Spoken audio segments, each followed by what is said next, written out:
This is a famous Dan Savage quote, fuck first. Yeah. Fuck first. Because you might go out and have a heavy meal. We both had pasta. We had 2 glasses of wine. It's Friday night. We were already tired when we left. Like, you can't convince us to have sex now. We need to rest. Like, this is the time for us to sleep, right? So fuck first. Make an hour to an hour and a half of just intimate time. If it leads to intercourse, if it leads to that kind of sex, amazing.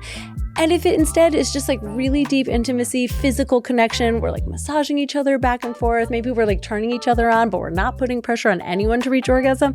That's sufficient. I'm Susan Yara, and welcome to My Life Online. We're going to have a lot of fun and learn a lot together. We recently ran an episode with a sex therapist and people loved it. But I think some of the takeaway from it when I read the comments was that people were looking for action items when it comes to sex. So today's guest, Caitlin Neal, is actually a sex and relationship coach, which is a really big difference because a therapist is there to work you through a lot of the experiences that you're having, whereas a coach is there to give you those action items. So I can't wait for you to listen to this conversation because Caitlin is great. She's a certified sex educator and has a YouTube show and a show on TV as well. And you're just going to love this conversation. I am so excited, Caitlin, because it turns out we have viewers that are really interested in this topic, being sex. I think everyone loves thinking about sex or thinking about talking about sex, and talking can be really, really difficult. So I'm really glad that we're having this conversation. I like that you said that because that's what it really comes down to is it's not even communication. It's truly talking about sex, whether it's with friends, whether it's a partner. With yourself. Yeah. Right. That's actually true too. Like what you want. From the difficulty in getting to the point where you even know what you want and then bringing that forward, like having the acceptance to have that conversation with yourself and then to do the difficult work of bringing that to a partner if you have one or bringing that into the dating space. It doesn't have to be complicated. That's one of my favorite things, not just for sex, but everything. Like, can I make it easy? The truth about sex is that yes, actually, we are designed to do it. We're born to do it. It's in our DNA. It can be very, very easy, but culture, the way that we're raised, the way that religion shapes all these conversations, like there's so many obstacles in the way. And as soon as we clear out those obstacles, sex can be very easy and fun and pleasurable, which is my job to get to that point. And it should be fun and pleasurable. I couldn't agree more. I think that's the point. There are so few things in life that are accessible to us for free through our bodies, connect us to other people, release all these feel-good hormones, and we have access to. We should make sex a priority in our life so that we can experience those things. It's like one of the coolest things about being human. You have a specialty. First off, tell the viewers what your specialty is. And then it sounds funny saying that you have a specialty. I do. You specialize in a very specific area, so right? I actually specialize in men's performance anxiety, which often manifests as premature ejaculation, sometimes as erectile dysfunction or delayed ejaculation, the inability to reach orgasm.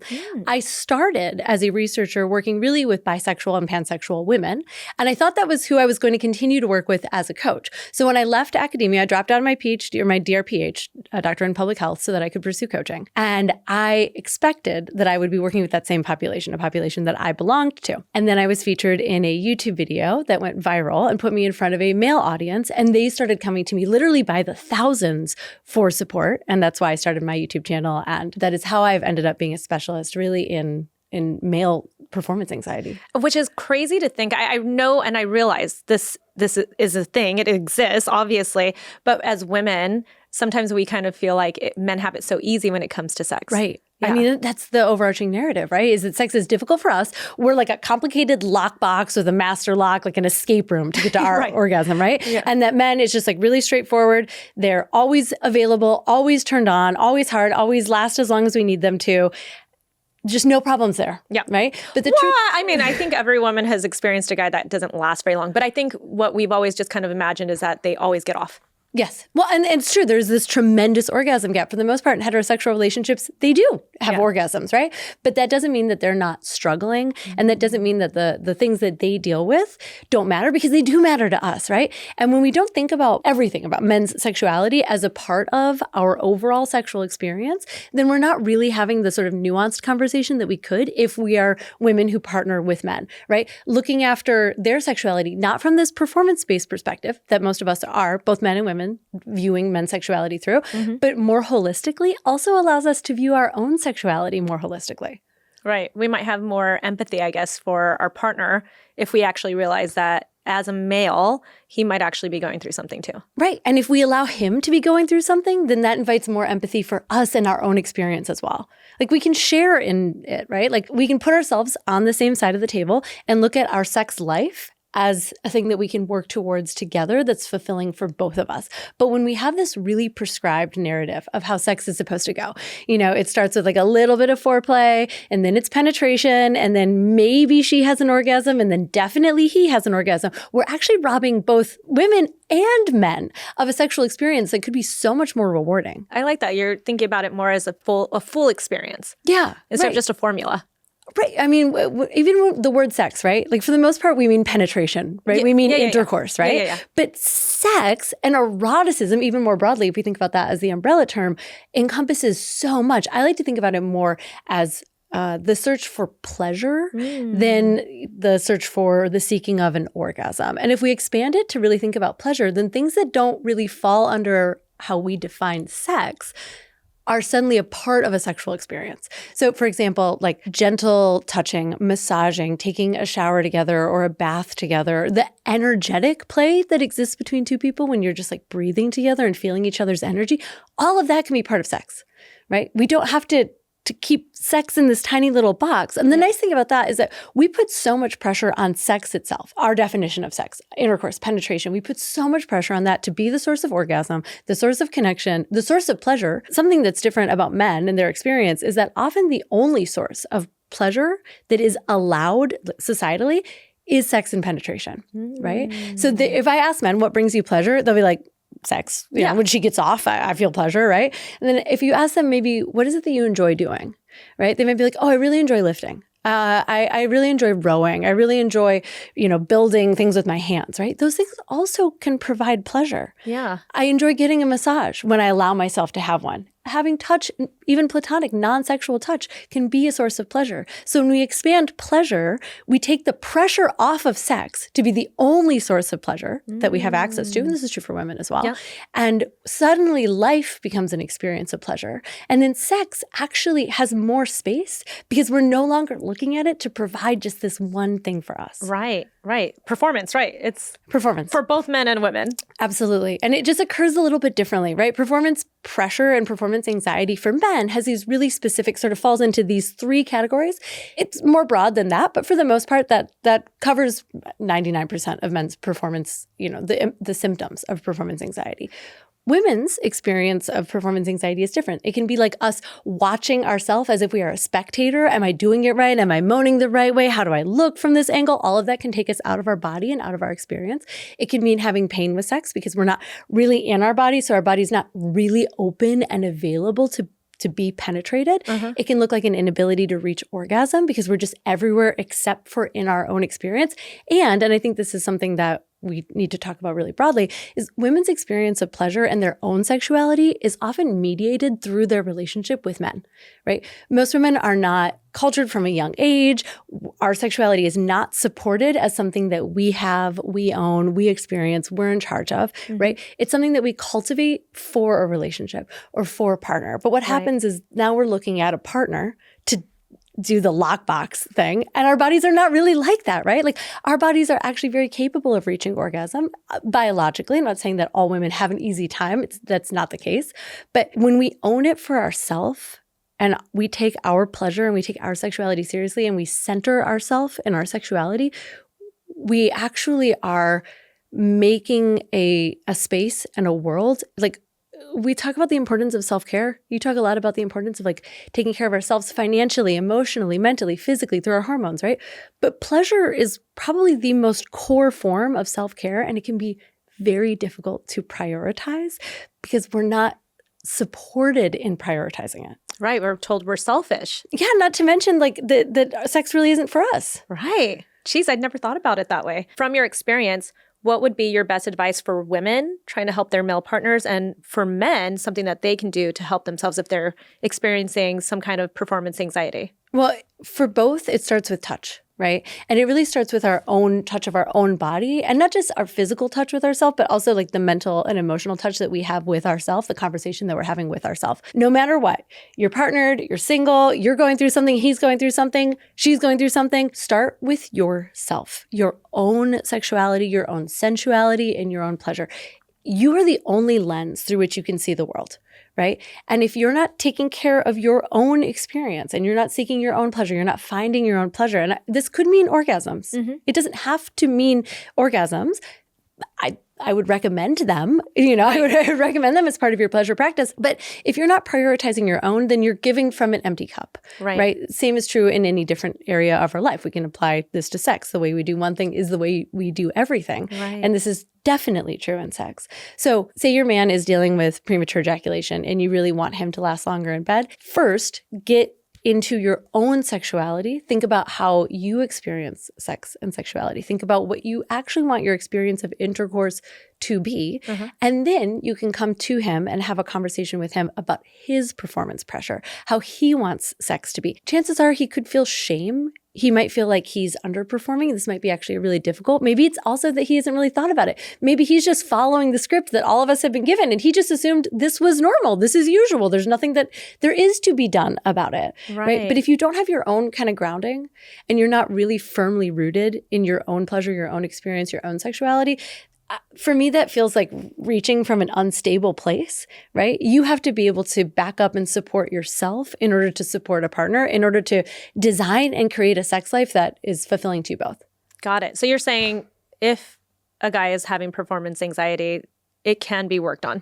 Absolutely. Premature ejaculation is 98% fixable condition. Okay. Like it doesn't have to be that way.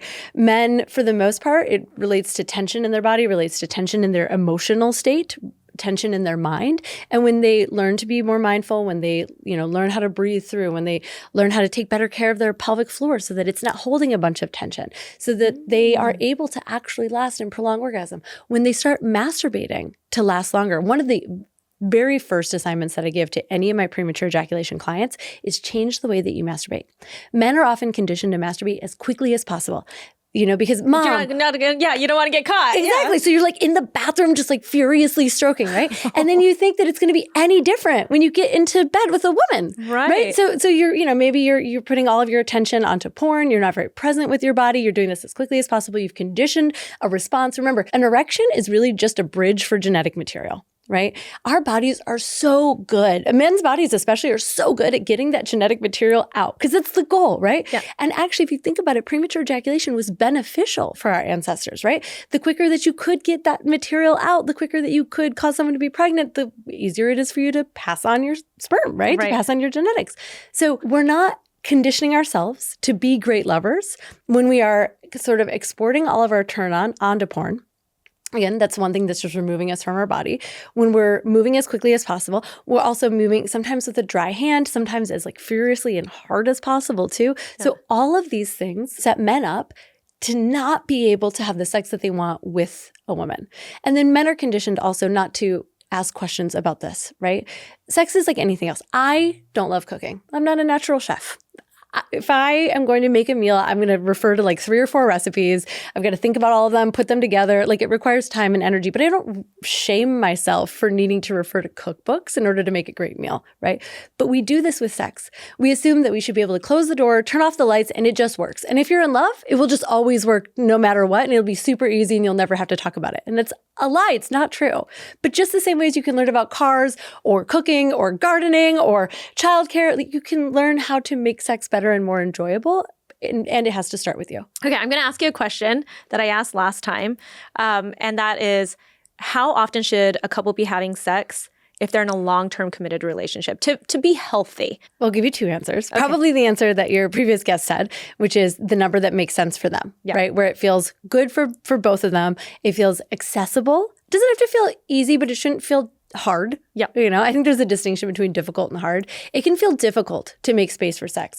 It can feel difficult to schedule it, to like figure out intimacy that works, that we're both turned on by, especially if we, have had a long-term relationship. We don't have a ton of novelty that's like injected into it. Yep. It can be difficult, shouldn't be hard. The answer that I would say beyond that, there are contexts, right? Like children, jobs, things along those lines. For me, if sex is a part of the relationship that maintains the relationship, that has it feel healthy, sex is the thing that is distinct from all of your other relationships, right? Your family relationships, your friend relationships, your work relationships. They're not physically intimate in that way. They're not sexually intimate. So I think aiming for once a week is a great minimum to me in order to just maintain the rhythm of physical and emotional and sexual intimacy that a long-term relationship needs to sustain. I think the viewers really wanted a number like that because I think everyone realizes it's a little bit of practice. Like if you get out of practice of doing it, it's harder to go back in. Exactly. Right? Yes. And so they just wanted to know, give me some kind of a formula or a blueprint to follow, and then we can try to maintain that. And let me say further, like going back to what I said about the definition of sex, it doesn't have to be intercourse and penetration until he reaches orgasm, right? If you schedule intimacy, say you schedule a date night, right? I think it's really good practice to say one night a week is time for the couple. Right. And then after that or before that, pro tip, before that, be intimate before you go out on your date. Be intimate before. This is a famous Dan Savage quote, fuck first. Yeah. Fuck first. Because you might go out and have a heavy meal. We both had pasta. We had 2 glasses of wine. It's Friday night. We were already tired when we left. Like, you can't convince us to have sex now. We need to rest. Like, this is the time for us to sleep, right? So fuck first. Make an hour to an hour and a half of just intimate time. If it leads to intercourse, if it leads to that kind of sex, amazing. And if it instead is just like really deep intimacy, physical connection, we're like massaging each other back and forth. Maybe we're like turning each other on, but we're not putting pressure on anyone to reach orgasm. That's sufficient. It's more about just having the time for the two of you to connect in that way. It's funny about the whole fuck first concept. As the woman, I'm like, oh, but my hair, but my makeup. But I get it because you know what? I'm also like, oh, but my skincare after I've done my skincare too. So you know what? It makes sense. Just go for it. Very, very fuck first, then hair. Yeah. Smart. I like that. Before we get into the viewer questions, you went viral for a video on female squirting. Female ejaculation. Is it the same thing? Squirting and female ejaculation. Yes. I feel like men are obsessed with this. Can you explain it? Explain what female squirting is. So female ejaculation is a ejaculation of fluid, comes from the bladder, does include some urine, can include a lot of urine, can include almost no urine. It's a cool and kind of complicated process that the female body does to release a lot of fluids into the bladder when you are aroused and sexually active. It can come along with a G-spot orgasm. It can exist independently of a G-spot orgasm. A lot of people erroneously believe that female ejaculation is like a male ejaculation, right? I think men really like it because their orgasm, even though it doesn't have to be associated with ejaculation, men can have non-ejaculatory orgasms. For the most part, every orgasm that the average guy has ever had came with an ejaculation, right? There was a visible sign that it happened. And so I think with women's orgasms, because we can fake them, right? There's always a little bit of a sense of like, but was it real? Did she actually orgasm? There's no visible evidence. She said that she had an orgasm. I felt her body. I felt shifts in her pelvic floor and throughout her vagina and vulva, but did she really? So when she ejaculates, they feel like, that was proof. That was evidence. She did it. And it looked like my orgasm. The other piece, and this is how, the video that I put on YouTube did so well, is that men who deal with performance anxiety or feel like maybe they're not enough or they're not lasting long enough, they're not getting hard enough, when they have this sort of parlor trick that they can do to a woman's body, it helps them to feel like they were really sufficient as a lover, right? That they like really did something that was special and over the top, and maybe it made up for whatever they perceived that they lacked in bed. So I think that their sort of obsession with it comes from all of those things. Plus, it's kind of rare and unique and novel. It's not something that happens to the majority. Some women squirt all of the time, no matter what. Every time they reach an orgasm, they ejaculate. Usually they report that to be sort of a challenge for them in their sex life because wet spots, because dampness, right? Like because it requires them to put down towels or waterproof blankets in order to have sex at all or in order to orgasm at all, right? And the average woman can be taught to squirt, is able to squirt, has all of the required parts. Every woman can squirt. For the most part, every woman can learn how to squirt. Okay. We have the parts to be able to do it, right? To be able to actually squirt requires a really high degree of arousal and a really high degree of surrender and abandon. Part of the reason for that is that because it is released through the urethra, it can feel like you're going to pee.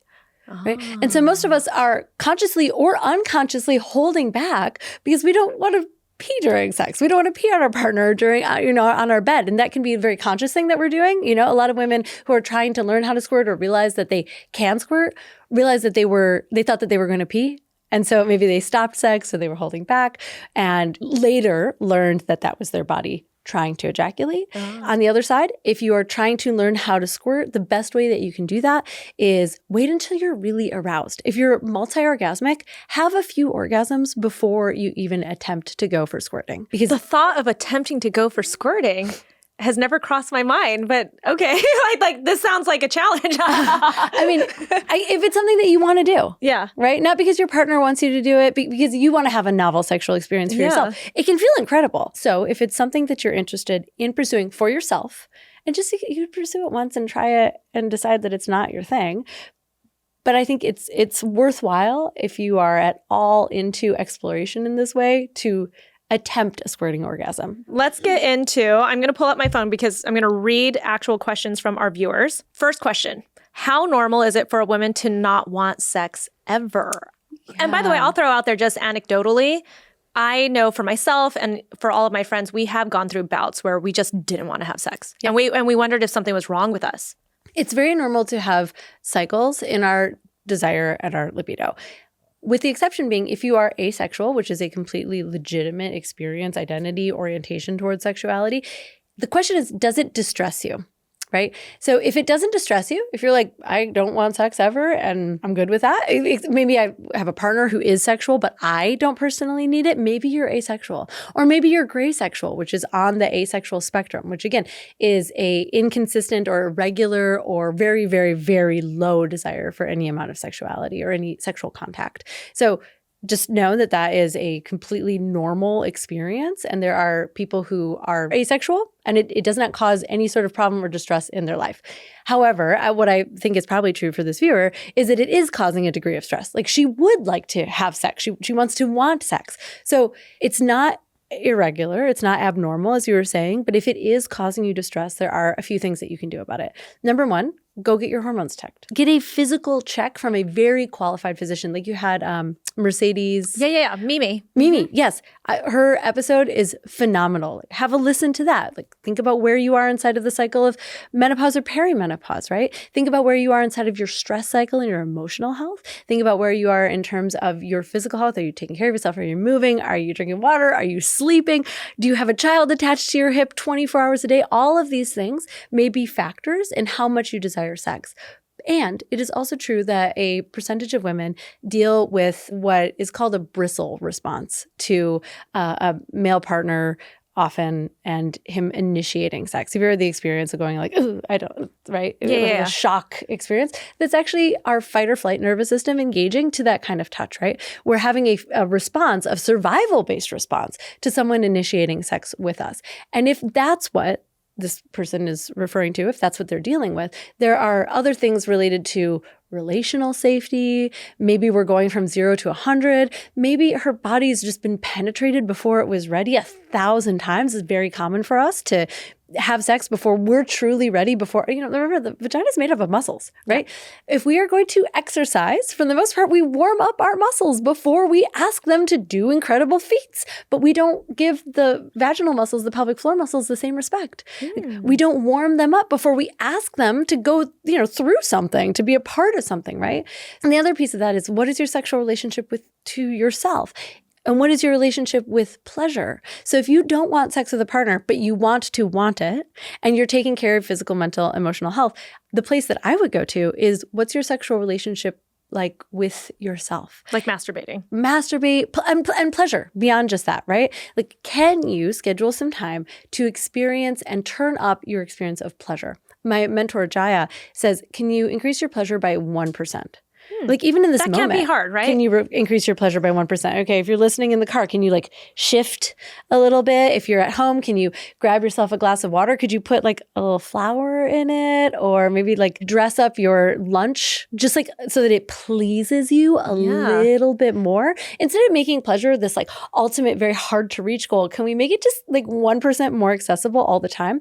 The thing is, we're not in the habit of looking for pleasure. Again, it's selfish. right? It's a waste of time. It doesn't support anyone. We need to be available to our partner, to our business, to our children, to our friends. When we make pleasure a priority for ourselves in like just a little way, then we start to crack open the door for us to experience more pleasure, to experience more sexual satisfaction, to want sex more. And yeah, masturbate. I highly recommend if you don't have a sex toy that you love or something that like allows you to have a physical representation of your pleasure and also makes it easier for you to reach orgasm and experience those feel-good sensations, then get one of those. And if you need to, explain to your partner that you actually want to have sex with him. You want to have sex with him, and you're reclaiming it for yourself first. You're going to learn about your body as it is today. That could be post-children.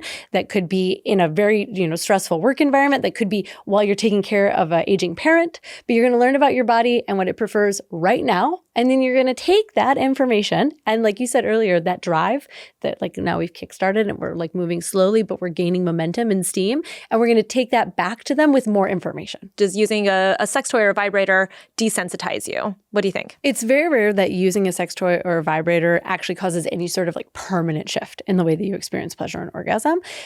The thing, as with anything else, is that we can, like just the same way that we talked about men having that easy route to orgasm and then the body being very conditioned to take, point A to point B as quickly as possible, we can do the same with sex toys. So my recommendation is that you cycle the kind of sex toy that you're using, and that will allow your body to be constantly adjusting to different stimulus and therefore getting to orgasm in different ways. And they make really cool sex toys that are air-based, right? So they either push air at the clitoris or they pull air and make suction to the clitoris. There are sex toys that are like a direct motor, direct vibrator that's moving directly on the skin of the clitoris. They make some that are, the size of a paintbrush at the end. They make ones that are, this large at the end. And they all provide a kind of a different stimulation, whether that stimulation is like different at the point where it's actually making contact with the body or the kind of stimulation that it's making. And those are just external toys, right? You can also pair that if it feels good with something that is internal, with something that also strokes the G-spot, with something that maybe reaches back to the cervix. Get a few and then figure out kind of like what your body really likes first. And then once you have, again, that momentum, you have more desire, you're built up, you've at least incorporated it into a practice. Again, it doesn't have to be about reaching orgasm. It could just be about, I do my pleasure practice and then I do, 10 or 15 minutes with this toy and I take the pressure off of myself to reach orgasm, but I allow myself to just like feel good, be turned on. Maybe I allow myself to fantasize so I can get to know myself a little bit better. And then get a second one that's a little bit different and continue from there. I actually had a revelation when you were saying this, because in my mind, I've always thought, what is the point of having all these different sex toys? And even more so, just like the regular vibrator, like, there's like zzz, zzz, zzz, zzz, like doing all that. Like, I've always been like, well, what's the point of all the other like, the different right. Does like it have 17 functions patterns? that it does, right? Yeah. And so now it makes sense to me. It's just to have different kind of experiences with it and potentially even with your partner. Yep, that's why. And those kind of okay. I guess I was thinking about it selfishly, like why would I use the other patterns? No, I think that's a great point. I've also thought that the patterns were kind of silly. T. Chang, who invented the Vesper vibrator necklace, like vibrator jewelry, says, which I had no idea existed. Oh, That's they're amazing. so cool. But she told me that most sex toys were made by men for women. And that's where the idea that we should need 17 different functions come from. That's how men think, right? We wouldn't necessarily, I don't need 17 patterns. That is annoying because I just want to get back to the one pattern that I actually like, right? But you can utilize those patterns in order to teach your body to prolong arousal, right? You could say, I want to be able to masturbate for 10 or 15 minutes and edge, get close to orgasm without going over. And so giving your body less predictability is a great way in order to extend the time that you are aroused and train your body on different styles of stimulus in order to reach orgasm. I'm glad that you mentioned all the different types of toys that people should be trying, because that was also another question was people are asking about toys. So if you can, maybe give us a list of some of your favorites that you recommend, and we'll put them in the description box. Perfect. Happy to. There were a couple of these actually, and it really is about libido and increasing your libido. I think this is for men and for women, but women especially want to know how they can increase their libido. And in some ways we were talking about this, women wanting to know if it's normal to not want sex, but if they do want sex and it is distressing them, what do they do? Like is there a Viagra for us? The best answer is not the sexiest answer. It's going to be all of the things that we already know that we should be doing and we're maybe already struggling to do. So making sure that we're sleeping, that we're moving our body, that we're eating well, that we're hydrating, like having a very healthy body, both physically, mentally, emotionally. Sex is a natural byproduct of like a healthy functioning body for the most part. Now that's age dependent and I'm painting with a broad brush here, but really truly, if we are well, like, and think about yourself on vacation. When you go on vacation, the last time you went on vacation with a spouse, like, did you want to have sex more than you do at home? Yeah. Was it more exciting for you? Did it feel different? Yeah, because we're relaxed, we're rested, we've taken off the load and the stress of our daily life, right? And so naturally, sex is something that we desire more than typically we do at home. It also helps that we have a novel experience, right? Hotels are very sensual. Resorts are super sensual, right? So like we're kind of in a different state. Plus, we're not surrounded by the things that we are responsible for. The laundry, the toys, the job, the emails. When we take those things away, for the most part, sex feels like a very natural thing. At least for me, it does, right? So if you want to boost your libido, the thing that I would say, and it sounds like almost crass to say, but fake it till you make it. Like do the things that someone with a high libido or a higher libido would do, such as touch themselves, such as pleasure themselves, such as masturbate, such as initiate sex, not necessarily intercourse, right? But get momentum going in those areas. Do the thing, and again, like it can look a lot of different ways. One of the things that I like to do is when I have the time and I make it for myself is take like a super sensual shower. Like I will scrub and oil and take like just whatever the like longest amount of time that I can justify using hot water for, like I'm in it, right? So the shower is a very sensual spot for me. So I'll masturbate in the shower. Like I don't have to make a whole, it already feels good. I'm already in my body in that situation. It's almost like habit stacking. Yeah. You know, just do the thing that you need to do. It's sort of like taking your vitamins, like make it fun, make it sexy, make it accessible to you. You know, it's sort of like moving your body. You don't have to do that in the gym, right? There's a million different ways to do it. It could be a walk, it could be dancing, but find a way that works for you and then commit to doing it and then see what the results are. Measure it after you've tried for a while. I love that answer. I really do, because this gives us actual things to work on. I love that. I can follow these kinds of prompts because I'm already good at self-care. And if I think about chasing my libido as self-care and all the things that I got to do for it, then that makes complete sense to me. And there are supplements that will support libido. There's no Viagra equivalent, right? Viagra is cool because what it does is it doesn't give men an erection. It actually just prevents them from losing an erection, which is why it doesn't work all of the time. But they never say about Viagra, and I think it's just important for everyone to know, men and women, is that Viagra doesn't make you want sex. Your brain is what makes you want sex. Your brain is what gives your body the indication of like, let's get turned on, let's get aroused, let's get wet, let's get relaxed, etc. Both for the vulva and the penis, arousal is a process of relaxation, of expansion that allows blood in. And what Viagra does is it kind of traps the blood there, but it won't push it in. It won't relax your body. It won't get you into the rest and digest parasympathetic nervous system that you need to be in order to experience arousal and experience orgasm. Like, it just doesn't work that way. And so if we think about it for us as women, our sexual response, our arousal relies very much on our ability to get out of fight or flight. And we are spending so much of our time, almost all of our waking hours are impacted in one way or another by our sympathetic nervous system. And so if we take care of that first, and then we can add supplements, we add pleasure, we add these practices, and we expect that they will take time. Right? I think it's very unfair. I think we have an expectation, especially of our libido. Again, close the door, turn off the lights, easy. Yep. Right? Give it time, gain momentum, celebrate the small wins, celebrate the fuck out of yourself when you do a self-pleasure routine. Even if it's just putting your oil on in a way that makes you feel sexy. Even if it's like buying some lingerie and wearing it for yourself that makes you feel sexy. Like throw yourself a little mini party every time that you do that. Like jump up and down, put on your favorite music, like celebrate yourself so that you're giving yourself a feedback loop that is saying like, I'm doing it. These wins count. I'm succeeding in this thing. Okay. One of the questions is, are multiple orgasms real? Very real. Okay. Anecdotally for men and women. And scientifically. Yeah, actually true for both. Okay. So for men, multiple orgasms looks like, for the most part, especially after once they're in their 30s, 40s, having non-ejaculatory orgasms, which means that they can have an orgasm defined by the buildup and then pleasurable release of tension. Men can experience that without ejaculating. It requires training, it requires practice, but they can do it. Women, for the most part, can experience multiple orgasms. Some of us experience them very naturally right off the bat, very capable of having them. It doesn't require any sort of special training or practice. For others, it can require some effort along the way. Mostly what it requires is being willing to extend the period of time before you reach orgasm. So you experience a very high level of arousal before releasing that tension, building up a lot of tension. And then what happens for a lot of women is they experience a first orgasm and it feels really, really big. And then they're super sensitive afterward. And then they don't want to have another. They actually don't want to have any amount of touch after that. One of the things that I teach is to just maintain a very, very, very low amount of touch, connection, or stimulation to the clitoris after that big orgasm. It can feel overwhelming. It can feel like way too much to even just have like a finger or anything there. But see if you can withstand that for any amount of time. It shouldn't be painful, but it can be uncomfortable. That's okay. And if you can experience any amount of stimulation, keep stimulating the clitoris.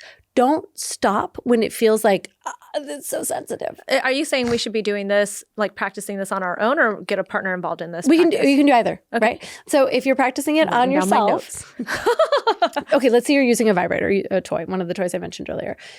Keep the toy connected. You can turn it off or turn it way down, but don't release that all of the way, right? We think about multiple orgasms. We're building up and building up and building up and building up tension. If we allow ourselves to orgasm, we're coming down, right?